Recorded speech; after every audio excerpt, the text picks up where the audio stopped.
देखिए अंजना, यहाँ पर हम मुजफ्फरनगर में हैं और ये उत्तर प्रदेश का वो इलाका है जो चुनाव में भी जा रहा है और किसान आंदोलन से सबसे ज्यादा प्रभावित हुआ। यहाँ तमाम अलग अलग किसान हैं, साथ में किसान नेता राकेश टिकैत भी हैं हमारे साथ।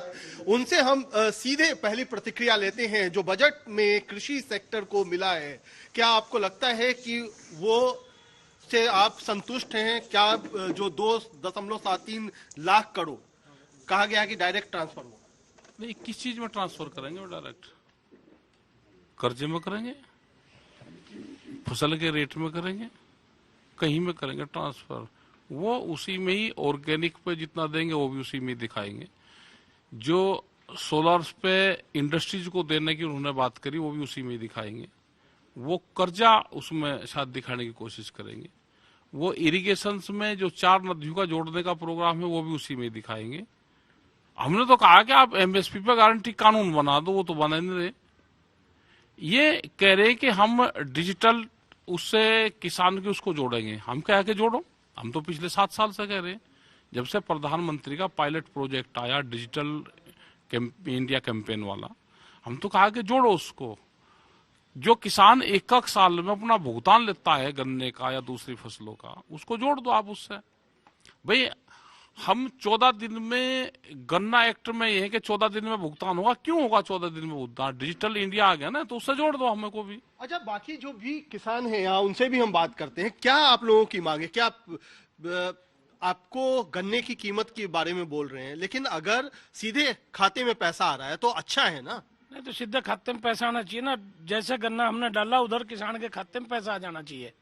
14 दिन का क्यों करें? आ कहा रहा आता तो नहीं किसी का। 11 महीने मारा। कई बजाज मिल की कई मिल ऐसी है जो पिछले साल का भी पूरा बकाया है, नहीं दे पा रही सरकार, झूठ बोल रही। अच्छा, ये चुनाव तुरंत अब सिर पे है, 10 तारीख को है, तो क्या लगता है क्या कि किसानों की जो मांग थी वो अगर पूरी नहीं होती है तो उसका असर पड़ेगा चुनावों पर भी? नहीं, जब लोग परेशान होंगे तो कहीं ना कहीं असर तो पड़ेगा ही थोड़ा बहुत। जब लोगों को परेशान कर दिया सरकार ने तो कहीं ना कहीं तो कुछ असर पड़ेगा। तो ये है, लेकिन अंजना, हम राकेश टिकैत से दोबारा पूछते हैं कि ये तमाम चीजें हैं, इसको क्या आप लगता है कि एक तरीके से चाहे एग्रीकल्चर सेक्टर को कितना भी दे दे सरकार, आपकी तकरार हमेशा रहती है? मैं कह रहा कि बैठ जाओ, आ जाओ, बैठ के कर लेते हैं। कहाँ दे रहे वो बता दो ना, दे कहाँ रहे? हम तो कह रहे कि जो हमारा भाव है वो दे दो, वो तो दे नहीं रहे। जो हमने फसल अपनी उसको डाल ली, हमने कहा कि उसको डिजिटल उससे जोड़ दो आप हमारे, वो तो जोड़ दे रहे और कह रहे जी हम दे रहे। जी भाई कहाँ दे रहे हैं वो भी तो बता दो। हमारे फसल की कीमत तो दे नहीं रहे, वैसे दे देंगे ये? कहाँ से दे रहे? तो क्या जो एक उम्मीद थी बजट से कि कम से कम किसानों का इतना बड़ा आपने आंदोलन शुरू किया, इतना आंदोलन खड़ा किया, तो अब वो अपेक्षाएं अगर पूरी नहीं हुई है तो वो कहीं ना कहीं रिफ्लेक्ट होगा चुनावों में भी? हाँ, तो होता रहे भाई, सब चीजें होगी। नाराजगी तो हो, तो नाराजगी में आदमी को लड्डू थोड़ा बांटते हैं। हमें ये है कि बच्चे पढ़ रहे हैं, वो किसान हैं, गांव में रहने वाले लोग हैं, इनको देना चाहिए एजुकेशन पे। जो बच्चे 55, 66, 68 साल के हैं, जो एक परिवार में 4 लोग ज्वाइंट परिवार रह रहा है और घर से ऑनलाइन क्लास चल रही है, उनको दे दो, उनको मोबाइल दे दो, उनको नेट फ्री दे दो 1 साल का, जो डायरेक्ट उसको हिट करेगा। उस किसानों को क्या दे? आप तो बाकी किसान ही तो हैं। आप दे दो ना, गांव में बसने वाला हर आदमी किसान और मजदूर हैं। आप दे दो, एजुकेशन पे दे दो, किसान के नाम पे ही दे दो आप उनको, कि हम भाई जो पढ़ने वाले बच्चे हैं उसको देंगे। भाई एक मोबाइल दे रहे हैं अब के, और रेट हमारा एमएसपी कर दो, और 1 साल का नेट फ्री दे रहे हैं उन बच्चों को। ये किसान ही तो है। गांव में रहने वाले किसान और मजदूर को अलग क्यों मानते हो? शहर में रहने वाला मजदूर गांव का किसान है, देश का निर्माणदाता है। एक भाई अगर फैक्ट्री में काम करने लगा, उसका नाम मजदूर हो गया।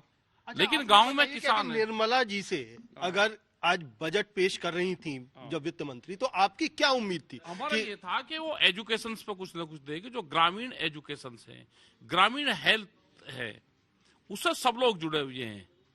गांव में रहने वाले उसको आप हेल्थ पे कुछ कर रहे, आप एजुकेशन पे कर रहे, आप उसका मोबाइल का खर्चा कितना बैठ रहा, ये लिखत पढ़त में कहीं नहीं आएगा।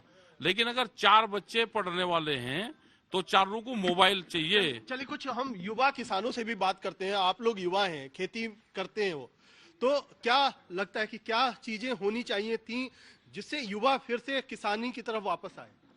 किसानों की मांग जो है 13 महीने पड़े रहे, 700 किसान वहां मर गए, उनके घर जहाँ पहले तो सरकार उन्हें बुलावे। नहीं, हम बजट के बारे में पूछे, बजट से में क्या होना चाहिए था? बजट में किसानों का जो है बजट अलग से होना चाहिए भाई। सारी चीजों का बजट है, रक्षा बजट है, कोई कृषि बजट तो आज तक आया नहीं। किसानों का अलग बजट सरकार को। तो क्या लगता है कि किसानों का अगर बजट आएगा तो किसानों को फायदा होगा? देखो, किसानों की बात तो आप कर ही कहाँ रहे सरकार। 4% लोग जो देश के अमीर लोग हैं शेयर बाजार दिखाने लग रहे। खेती की अगर बात करेंगे, किसानों की बात करेंगे, चौहान साहब ने बताया किसानों के लिए किसी प्रकार का कोई बदलाव वाली बात सरकार ने नहीं करी। जिस हालात में किसान पड़ा था उसी हालात में किसान है। हम तो 2 गुनी की बात कर रहे हैं, आज 2 गुनी करने की बात करी थी 2022 आ लिया, बताओ 2 गुनी आई कहाँ हुई? आप बात कर रहे थे गन्ना भुगतान की, प्रधानमंत्री देश के प्रथम व्यक्ति होते हैं जो ये कह रहे कहने के 14 दिन में गन्ने का भुगतान होना चाह। अब तक अगर प्रधानमंत्री की बात पे किसी उत्तर प्रदेश की किसी मिल ने अमल करा हो तो बताओ मुझे, एक मिल बता दो जिसने 14 दिन में गन्ने का भुगतान करा हो। ठीक है, साहब ने इस बात को बार बार उठाया। आप जहां किसान अपना कंटे पे गन्ना तोल रहा, आप वहीं का वहीं उसका गन्ना का वेट करो और वहीं पे वहीं भुगतान कर दो। इस चीज पे डिजिटल लेगा हो ना, मंडी पे डिजिटल कहाँ लेके जा रहे हो? मैन तो गन्ना है, गन्ने बेल्ट पे अगर गन्ने की बात करोगे वहां से शुरुआत करते हैं ना। आप क्यों इस चीज को घुमा के लेके जा रहे हो?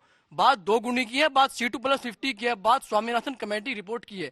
इन तमाम चीजों को बजट में घुमाने का काम सरकार कर रही है। तो ये कहना है कि सरकार घुमा रही है, सरकार। हाँ जी, घुमा तो रही है और क्या कर रही है, ड्रामेबाज है। हाँ, क्या होना चाहिए था? क्या होना चाहिए था? किसान को दे इतनी वो जो उनसे रात दिन कमा रहे।